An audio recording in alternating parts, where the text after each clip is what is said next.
Bienvenidos a Relatos de Horror en la Ultratumba. Hoy os traemos 3 historias de miedo sobre Brasil, 3 leyendas urbanas que te aterrorizarán. No te olvides que puedes suscribirte y ver los otros vídeos de nuestro. Número 1. El caboclo de agua. En lo profundo de la selva amazónica, en una aldea remota junto al río, se contaba con una antigua leyenda sobre el caboclo de agua. Según los ancianos, el caboclo de agua era un espíritu guardián del río, un ser mitad hombre y mitad pez, con escamas plateadas y ojos oscuros y profundos como las aguas más hondas. Protegía el río y castigaba a aquellos que osaban profanar su pureza. Joaquín, un joven pescador de la aldea, escuchaba estas historias con escepticismo. Había oído a sus abuelos y padres advertir sobre los peligros de ir al río de noche, pero Joaquín siempre pensó que eran cuentos para asustar a los niños. Una noche decidió demostrar que todo era una farsa. Se aventuró solo en un bote, con la intención de pescar en las aguas más profundas del río, donde decían que el caboclo de agua residía. La luna llena iluminaba el río, y el silencio solo era roto por el suave chapoteo del agua contra el bote. Joaquín arrojó su red, esperando una buena pesca, pero el tiempo pasaba y la red volvía vacía una y otra vez. Frustrado, decidió probar suerte en un lugar más alejado, donde las aguas eran más oscuras y tranquilas. De repente, una niebla espesa comenzó a levantarse sobre el río, y el aire se volvió pesado y frío. Joaquín sintió un escalofrío recorrer su espalda, pero siguió adelante, negándose a ceder al miedo. Mientras remaba, escuchó un susurro apenas audible sobre el sonido del agua. Era un canto suave y melancólico, como si el río mismo estuviera lamentándose. Sin breve aviso, algo tiró de su red con una fuerza brutal, casi volcando el bote. Joaquín se aferró a los costados, tratando de mantener el equilibrio, pero la red seguía siendo jalada hacia las profundidades. Con un esfuerzo titánico, Joaquín comenzó a recogerla, sintiendo que algo muy grande estaba atrapado. Finalmente, logró sacar la red del agua, pero en lugar de peces encontró una figura humana enredada en las mallas. Era un hombre de apariencia extraña, con piel cubierta de escamas y ojos negros y penetrantes. El caboclo de agua se incorporó lentamente, liberándose de la red con movimientos fluidos y gráciles. Joaquín quedó paralizado por el miedo cuando el ser lo miró directamente. «Has profanado mis aguas», dijo el caboclo de agua con una voz que resonaba como un murmullo del río. «Ahora pagarás el precio». El ser extendió una mano hacia Joaquín, y éste se sintió un frío helado que le atravesaba el alma. Antes de que pudiera reaccionar, fue arrastrado fuera del bote y sumergido en las aguas oscuras.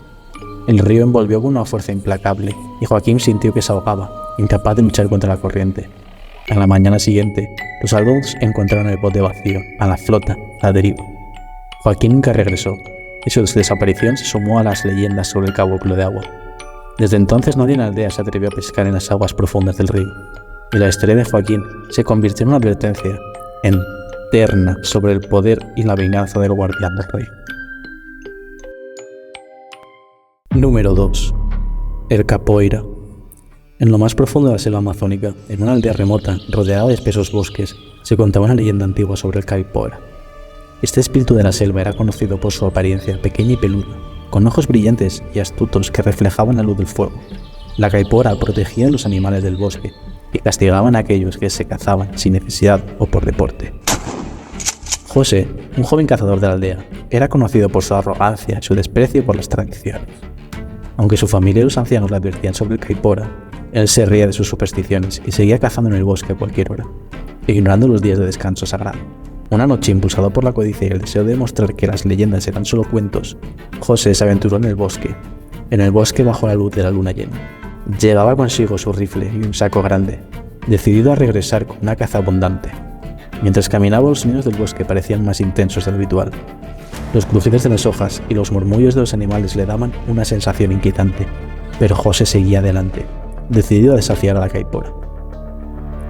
A medida que avanzaba, notó que el bosque se volvía más denso y oscuro. Una niebla espesa comenzaba a levantarse del suelo. De repente, un silbido agudo atravesó el aire, haciendo eco entre los árboles. José se detuvo, el corazón latiendo con fuerza, y miró a su alrededor. No había nadie, pero sintió que estaba siendo observado. Continuó su camino, pero ahora cada paso que le parecía más pesado, como si el bosque mismo intentara detenerlo. De pronto escuchó un susurro detrás de él, un murmullo, un idioma desconocido. Giró rápidamente, pero no vio nada. Sin embargo, al volver la vista al frente, se encontró cara a cara con una pequeña figura cubierta de pelo oscuro, con ojos brillantes y astutos. Era el caipora. Antes de que José pudiese reaccionar, la caipora le habló con una voz profunda y resonante, que parecía surgir del corazón mismo del bosque. Has profanado mis dominios, cazador. Ahora enfrentarás las consecuencias de tu arrogancia. José levantó su rifle, pero la caipora se movió con una velocidad increíble, esquivando la bala y apareciendo, de nuevo a pocos metros de distancia.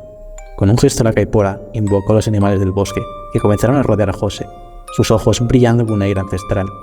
Desesperado, José intentó huir, pero el bosque parecía cerrarse a su alrededor. Las ramas se alargaban como garras, los arbustos se convertían en muros impenetrables, y el suelo se volvía fangoso y traicionero. Los animales, guiados por la caipora, le impedían cualquier escape. Finalmente, exhausto y aterrorizado, José cayó de rodillas, suplicando por su vida. La caipora se acercó, sus ojos llenos de una sabiduría y una severidad inmortales. «Dejarás de cazar por deporte y respetarás la selva», dijo, y con un movimiento de su mano desapareció en la oscuridad, llevándose consigo a los animales.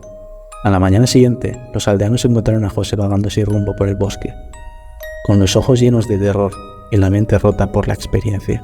Nunca volvió a cazar, y aunque apenas hablaba, su historia se difundió rápidamente por la aldea. Desde entonces nadie se atrevió a desafiar al caipora.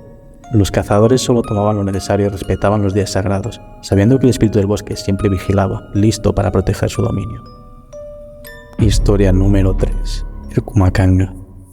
En el corazón de la selva amazónica existía una pequeña aldea llamada São Raimundo. La aldea estaba rodeada de densos bosques y habitada por personas que vivían en armonía con la naturaleza. Pero también era un lugar lleno de misterios y leyendas antiguas. Una de las más temidas era la Cumacanga, una criatura demoníaca que, según se decía, era el espíritu vengativo de una mujer maldita. Marta, una joven de la aldea, había escuchado la historia sobre el Cumacanga desde que era niña. Decía que el Cumacanga era una mujer que podía desprender su cabeza y volar en la noche, dejando su cuerpo atrás para buscar venganza. Cualquier persona que la viera sufriría una muerte horrible. Marta siempre ha sabido que esas historias son para gente escéptica, creyendo que eran solo cuentos para asustar a los niños.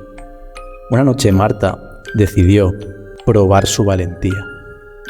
Durante una reunión con sus amigos, propuso un desafío: adentrarse en el bosque y pasar la noche cerca de una vieja cabaña abandonada, que según la leyenda era el lugar donde la Cumacanga se manifestaba.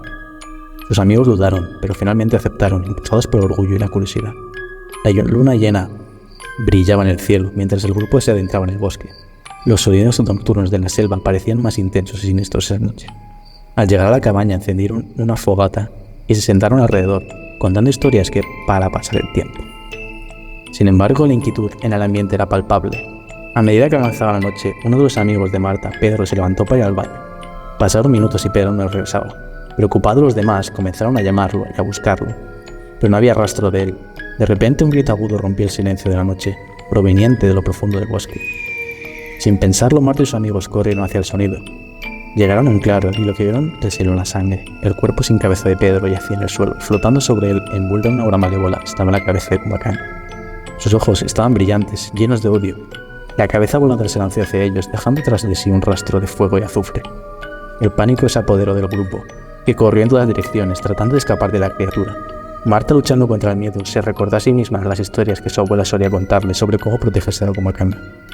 Buscó desesperadamente en su bolsa hasta encontrar un rosario que siempre llevaba consigo. Con el rosario en la mano, comenzó a rezar en voz alta, invocando protección.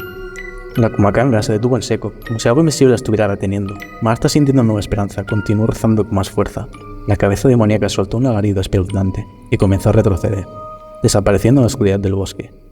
Al amanecer, Marta y los pocos amigos que sobrevivieron regresaron a la aldea, llevando consigo la terrible noticia de la muerte de Pedro.